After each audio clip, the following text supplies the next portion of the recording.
The first thing people noticed about the valley was not how quiet it was, but how wrong the quiet felt. Birds perched without singing. Wind slipped through the trees without its usual whistle. Even footsteps seemed to soften the moment they crossed the tree line, as if the forest itself demanded restraint. Locals said the woods had learned to listen, and that listening was dangerous. Deep within those mountains lived the sisters. No one could say exactly how many there were, only that they had always been there. Mothers gave birth to daughters who never cried, daughters who grew into women whose lips moved only for breathing. Midwives swore the babies were healthy, their lungs strong, their eyes alert, yet not a single sound ever escaped them. Over time, the births stopped being reported. Silence, like the blood itself, became inherited. The towns beyond the ridge tried not to think about them, but stories have a way of traveling where people refuse to go. Hunters spoke of figures standing barefoot on frozen ground, watching with eyes too large, too aware. They said the sisters never blinked when a rifle cracked the air, never startled at thunder, never reacted to screams echoing from miles away. It was as if sound had no authority over them. Those who attempted to help did not stay long. A nurse claimed she heard whispers forming inside her own skull while examining one of the girls, words that never reached her ears yet felt spoken directly into her bones. A preacher lost his voice halfway through a prayer and never preached again. By the time people realized something was terribly wrong, the forest had already closed around the truth. The elders warned that the sisters were not cursed, nor broken, nor punished by God. They were trained by something older than language itself. Silence, they said, was the only thing that kept the valley alive. Because long ago, before the first cabin was built and before the first name was carved into wood, something in those woods learned how to follow sound. And once it learned your voice, it never forgot. The forgotten Appalachian Valley was not marked on any modern map, its name fading long before roads were cut through the mountains, and its absence from official records was not an accident but a quiet erasure that unfolded over decades. Surveyors in the early 20th century noted the region only briefly, remarking on its dense forest cover and difficult terrain, then moved on, leaving behind vague coordinates that later vanished from state archives. What made the valley unsettling was not merely its isolation, but the discovery that for generations there were no birth certificates, no baptismal records, no census entries acknowledging the people who lived there, particularly the women. Entire family lines appeared to exist outside the mechanisms that defined legal existence, as if the valley itself rejected documentation. County clerks who later attempted to reconstruct local histories found gaps so wide they defied explanation. School enrollment logs listed children who never attended.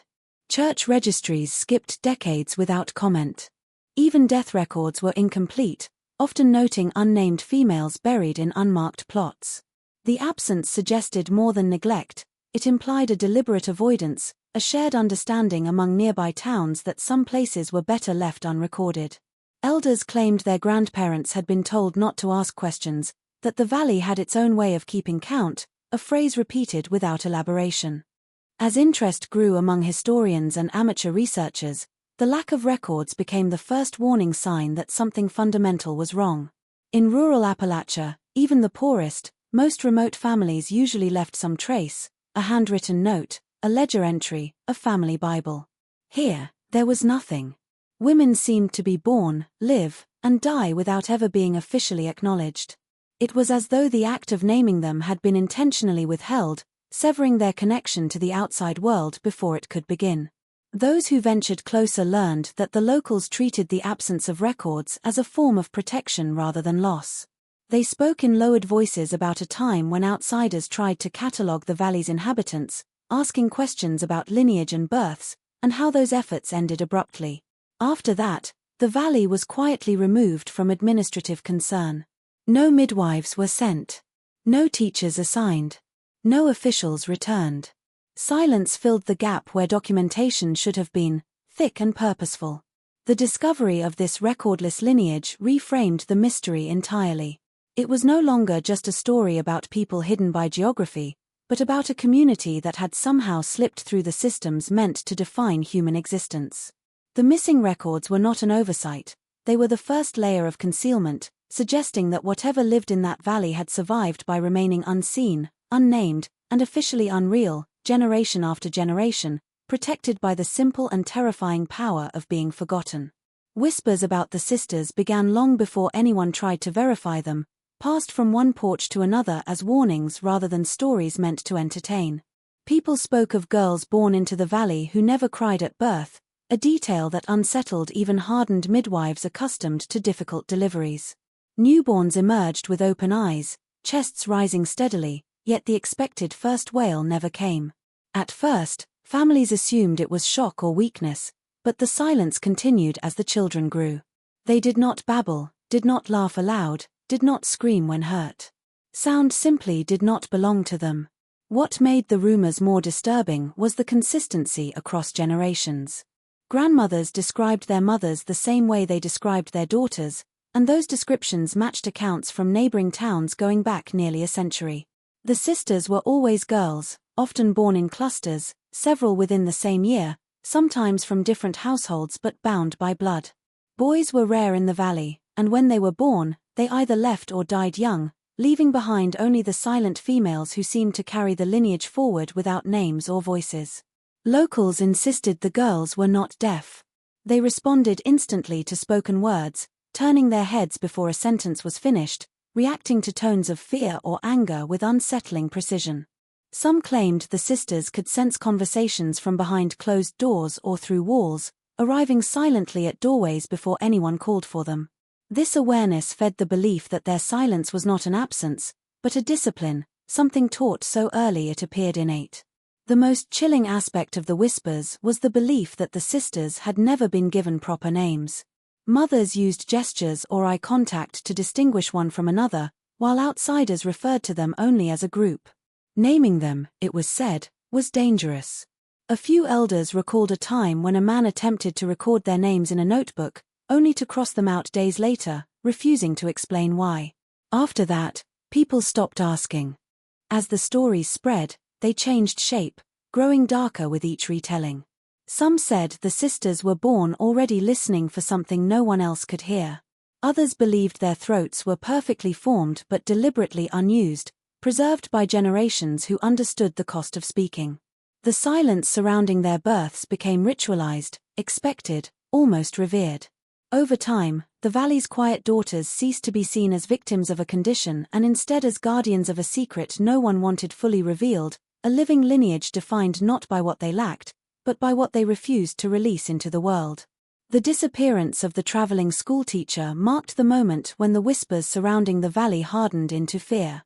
She arrived in early autumn, carrying state-issued books, blank enrollment forms, and a stubborn belief that education could reach even the most remote corners of the mountains.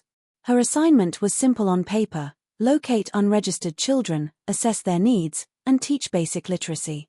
Locals warned her gently at first, suggesting the roads were unsafe, that families in the valley preferred privacy, that some places did not welcome instruction. She dismissed the warnings as superstition born from isolation and pressed on alone. She was last seen walking toward the tree line with a satchel slung over her shoulder, stopping briefly to ask directions from a farmer who later admitted he lied, pointing her toward an old logging trail no one used anymore. When questioned, he claimed he thought she would turn back once she felt the silence settle in. Instead, she continued. That was the last confirmed sighting of her. Days passed without concern. Outsiders often underestimated the distances between Appalachian communities. But when weeks went by and letters she was meant to send never arrived, attention finally turned toward the valley. A search party followed her route, finding only her books scattered near a creek, pages warped and swollen as if deliberately soaked. Her satchel was empty except for one notebook, its pages filled with observations written in a hurried hand. She described several girls of varying ages, all silent, all intensely observant. One entry noted her attempt to teach them how to write their names, followed by a line abruptly scratched out so deeply it tore the paper. What unsettled investigators most was the final page. There were no words, only repeated impressions where a pencil had pressed down hard without moving, as though someone had been gripping it while listening rather than writing. No footprints were found beyond that point. No signs of struggle. She had not screamed, had not run. It was as if she had simply stepped out of the world. Locals avoided discussing her fate, but fragments slipped through in private conversations. Some claimed she had tried to give the girls names, to pull sound and identity into a place that survived by denying both.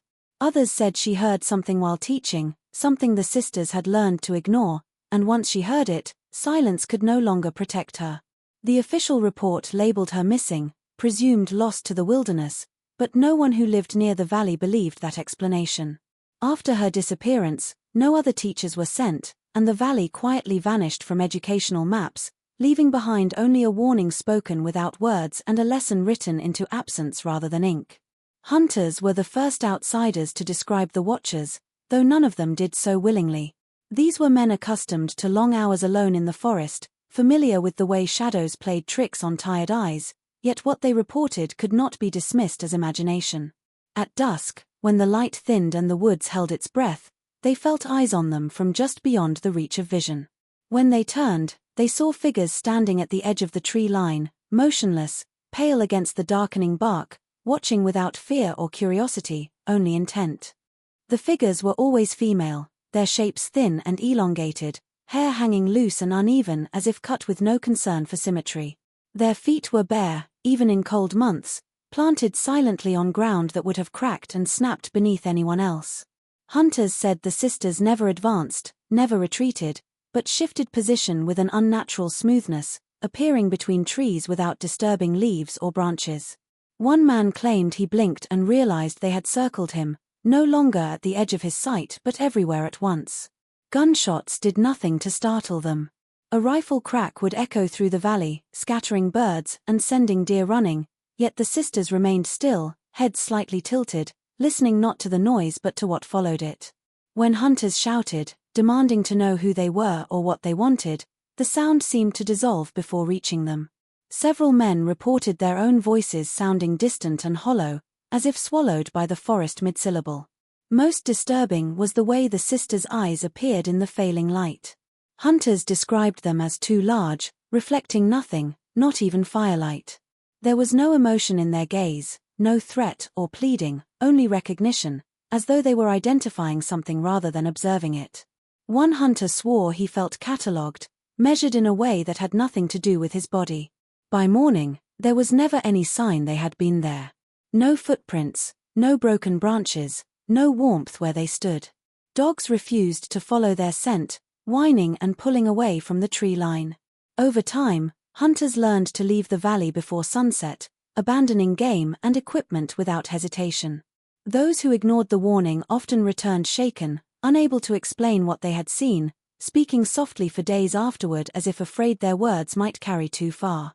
The sightings spread quickly through nearby towns, reinforcing the belief that the sisters were not simply living in the woods but were part of its awareness, emerging only when the light faded and the forest began to listen, marking the boundary between those who belonged to the silence and those who did not. The first written suggestion that the sisters' condition was something other than a simple birth defect surfaced in a set of medical journals long forgotten in a university archive. They belonged to a rural physician who traveled through Appalachia in the early 20th century, documenting unusual cases for academic correspondence.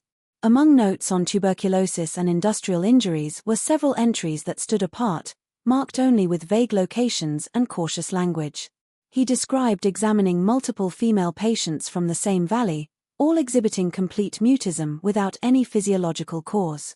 Their vocal cords were intact, lungs strong, hearing exceptionally sharp. There was no trauma, no infection, no malformation that could explain the absence of speech. What disturbed the physician was not just the similarity of symptoms, but their precision. The women did not attempt to speak, did not struggle or show frustration. When asked to vocalize, they simply watched him, eyes fixed with an intensity he described as anticipatory, as though waiting for something else to happen.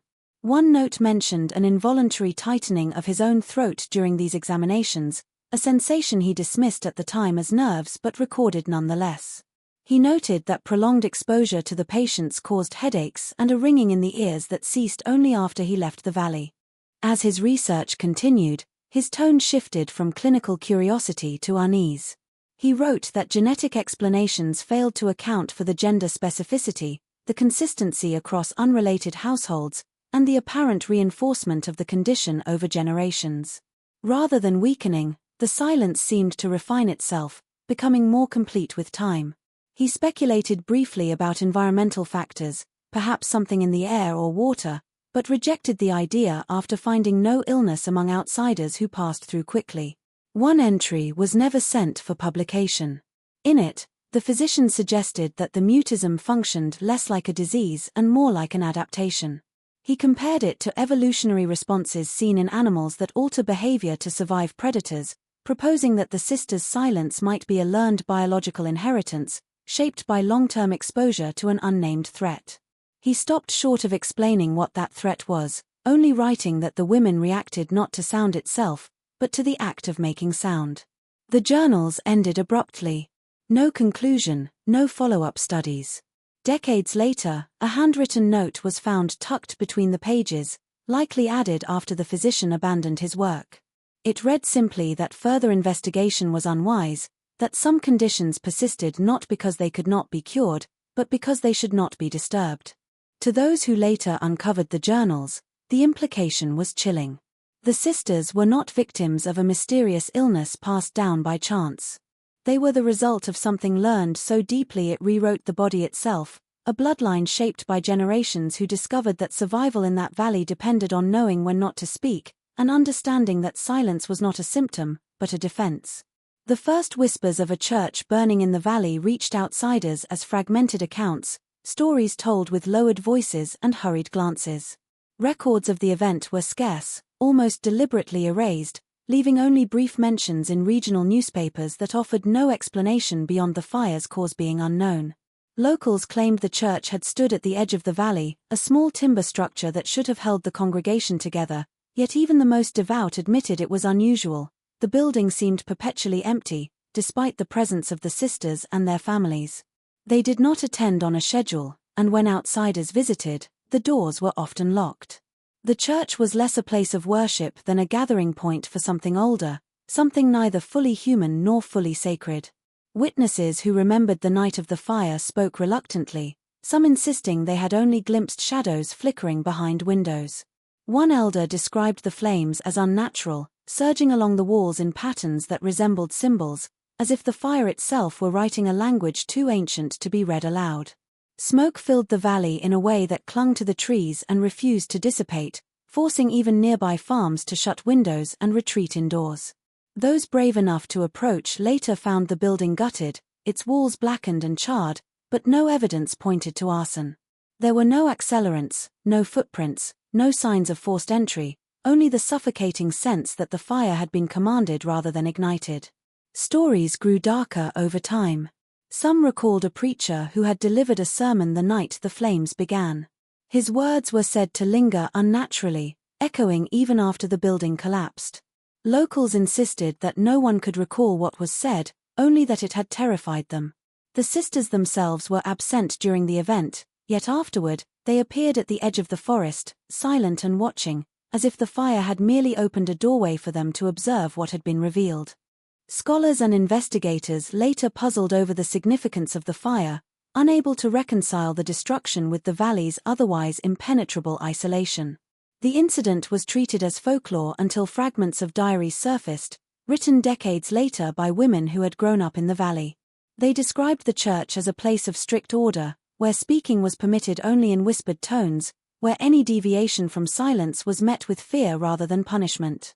The fire, they implied, had not been accidental, nor had it been a punishment. It had been a warning, an enforcement of rules older than memory. The burning of the church was a signal, not just of destruction but of the valley's relationship with sound, authority, and control. It demonstrated that silence was not merely cultural but enforced, and that those who attempted to bring voices into the valley, whether through sermons, teaching, or casual conversation, risked provoking consequences that were as inexplicable as they were absolute. The sisters, the fire, and the forest existed in an interdependent tension, a delicate balance maintained across decades, a warning that sound had a cost the valley was unwilling to pay. The sisters' ability to communicate without sound became the subject of hushed speculation, observed by those rare outsiders who dared approach close enough to notice. Gestures, subtle shifts in posture, and the intensity of their gaze replaced words entirely, forming a language that was fluid, immediate, and impossible for the untrained eye to fully comprehend. Mothers taught their daughters from birth to interpret the smallest movements, a tilt of the head, a flicker of an eyelid, the tension of a hand, and the girls learned to respond in kind, creating a dialogue invisible to anyone outside their lineage. This silent communication was precise, efficient, and terrifyingly effective, conveying emotion, intent, and instruction without leaving a trace in the air. Observers recorded that the sisters often anticipated actions before they were carried out. If a visitor reached for an object, the closest girl would already have moved, positioning herself in response to thought rather than sound. In larger groups, coordination was uncanny. One could hand off a tool to another without a single overt signal, as if an unspoken network linked them. Outsiders described the experience as disorienting, a constant sense of being watched and outmaneuvered, unable to predict the next movement, unable to establish dominance or authority in the presence of beings who seemed to operate on a different perceptual plane. The precision of their silent communication extended beyond practical tasks. The sisters could convey complex ideas, warnings, and intentions through barely perceptible cues, creating an invisible social order that outsiders could not penetrate. Letters and notes left by early visitors indicated that attempts to teach them to write or speak were met with uncanny resistance. Ideas would be anticipated, instructions followed or avoided before the teacher could finish explaining, leaving observers unnerved and convinced that their minds were somehow in constant contact with each other. Over time, it became apparent that the sisters' silence was not merely the absence of voice but a form of adaptation. It shaped the entire valley, influencing the behavior of all who entered. Outsiders reported a creeping hesitation in their own speech, a compulsion to lower their voices or pause mid-sentence, as if the forest and its inhabitants could intercept and punish sound. Hunters, teachers, and travelers alike felt the weight of eyes that communicated far more than words ever could. In some accounts, prolonged exposure had physical effects. Throats tightened, speech faltered, voices cracked or disappeared entirely. It was as if the sisters' silent network extended beyond the visible, imposing their rules on anyone who lingered too long.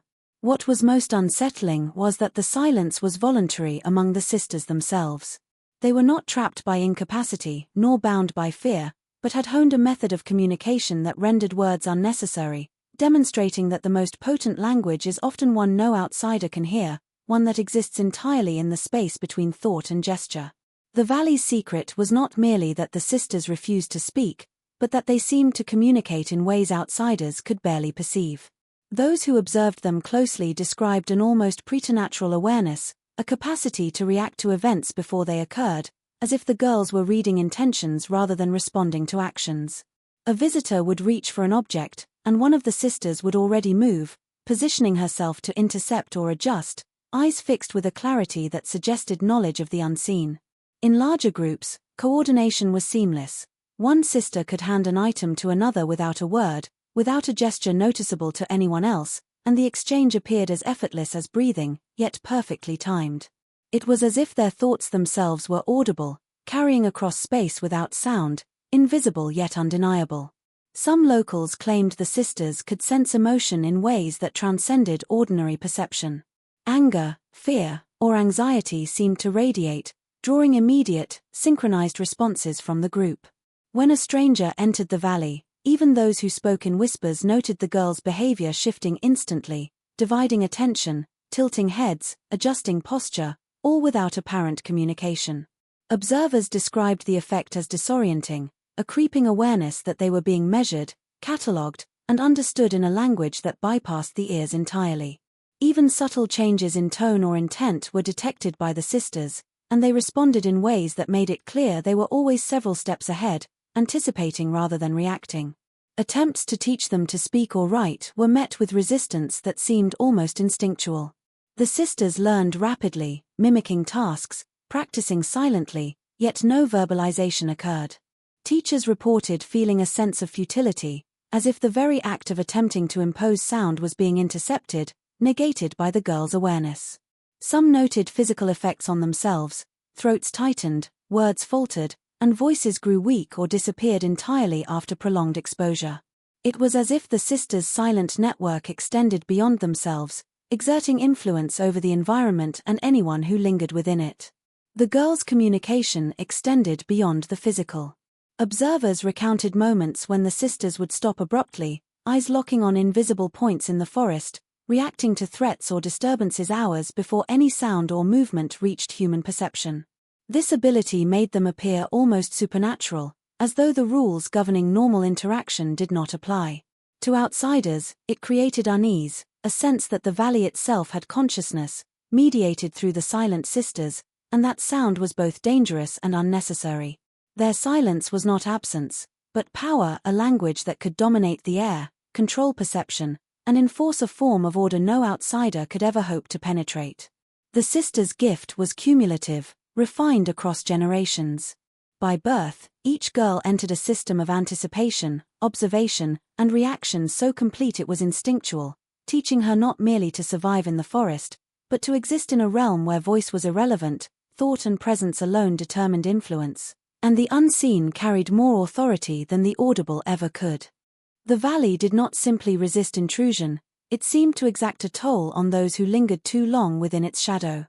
Outsiders who spent even brief periods near the sisters reported subtle but unnerving changes in themselves. Words they had intended to speak vanished mid-sentence, voices faltered, and some claimed they awoke in the morning unable to form certain sounds entirely. Hunters returning from the ridge whispered of empty throats and hoarse whispers that betrayed nothing of the panic building inside them, while travelers recounted the odd sensation of being heard before speaking, their intentions anticipated and mirrored by a force they could not see. This temporary mutism was never permanent for those who left quickly, but it left a lasting psychological impression.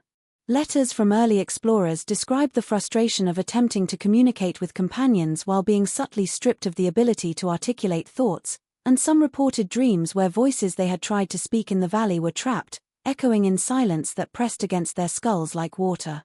The effect seemed selective, targeting those who attempted to assert sound in the presence of the sisters, leaving others untouched. It was almost as if the valley itself, mediated through the girls, had learned to defend against intrusion by neutralizing the primary tool of human control, speech. Families of the sisters were less affected, their familiarity with the unspoken laws of the valley insulating them from these disturbances. But for outsiders, the phenomenon escalated with proximity. Hunters described walking through the forest with a rifle slung over their shoulders, intending to call to a companion, only to find the words lodged in their throats. Teachers attempting lessons in literacy found entire paragraphs of prepared instruction unreadable aloud, their mouths forming sounds that refused to carry beyond their lips. Some who spent weeks in the valley reported that even upon returning home, ordinary conversation felt burdensome, as if their tongues remembered a silence they could not fully release. The mutism seemed more than a physical reaction, it was entwined with awareness. Visitors noted the uncanny timing of these lapses, occurring precisely when the sisters' attention was directed toward them, or when the forest itself seemed to hold its breath. Some theorized that the girls' silent communication extended outward, a network that reached beyond vision, intercepting sound before it became audible. The effect was both protective and territorial, enforcing the isolation of the valley with subtle coercion rather than overt aggression. Those who experienced it rarely spoke of it freely. The few who did described a creeping dread, an instinctive understanding that some forces in the valley were not merely human but guardians of boundaries that should not be crossed. In this way, the silence of the sisters was not contained within their bodies, it radiated outward, shaping the behavior, speech, and even the thoughts of those who dared to enter, leaving a lasting impression of a place where sound was not merely absent, but controlled, measured, and always at risk. The discovery of the abandoned cabin was one of the most unsettling moments for those who attempted to uncover the valley's secrets. Hidden deep in the forest, it had been overlooked for decades, its structure partially reclaimed by moss and vines, the wooden walls bowed and splintered with age. Inside, the air was thick with the musty scent of decay, but what caught the attention of researchers and locals alike were the carvings. Every surface, from the walls to the floors, bore etched symbols that repeated with obsessive precision, mouths crossed out, some jagged and raw, others carefully incised, the repetition numbering in the hundreds. The carvings were crude yet deliberate, each one a statement, a warning, a record of something that could not be spoken aloud. Observers noted the methodical nature of the etchings. The deeper cuts suggested a certain physical effort, a ritualistic intent behind the marks. Some of the carvings overlapped earlier ones, as if the act of marking itself was ongoing, never complete, each generation adding to the silent ledger of the valley. The mouths were not simply a symbol of absence, they conveyed the idea of enforced silence, a deliberate denial of speech that had been carried forward for decades. Researchers theorized that these carvings served multiple purposes: a way to communicate across generations, a record of obedience, and a reminder of the consequences of attempting to break the silence. The cabin also contained faint traces of daily life, scattered remnants of clothing, broken utensils, and rudimentary bedding, suggesting that it had once been inhabited, though not in the conventional sense. Nothing indicated that the space had been used for ordinary living. It was a repository, a shrine, and a classroom all at once. The etchings themselves created a palpable atmosphere, as if the walls themselves watched and reminded intruders of the rules that governed the sisters and their families. Some who entered reported a suffocating sense of presence, a silent scrutiny that pressed upon them as soon as they crossed the threshold. The pattern of the carvings implied an insistence on continuity. Each mouth marked in defiance or affirmation reinforced the rule that speech was dangerous, unnecessary, or forbidden. Outsiders speculated that these carvings were both protective and prescriptive, serving as reminders of what generations of women in the valley had learned: silence preserved life, while sound invited attention. The obsessive repetition hinted at a cultural and psychological reinforcement, a methodical training passed down without the need for spoken words. Even the act of photographing or recording the carvings seemed to unsettle those present. Hunters, researchers, and wandering hikers reported an instinctive hesitation, a feeling that the carvings themselves demanded reverence, that violating the rules by speaking or questioning might summon consequences unseen. The cabin, with its hundreds of mouths carved into wood, stood as a chilling testament to the valley's dedication to silence, a place where communication had evolved beyond speech into something both terrifying and exacting, where sound was recorded not in words but in absence. The truth behind the sisters' silence was never something the valley revealed easily, and for those who ventured too close, understanding it came only through fragments, whispered hints, and instinctual fear.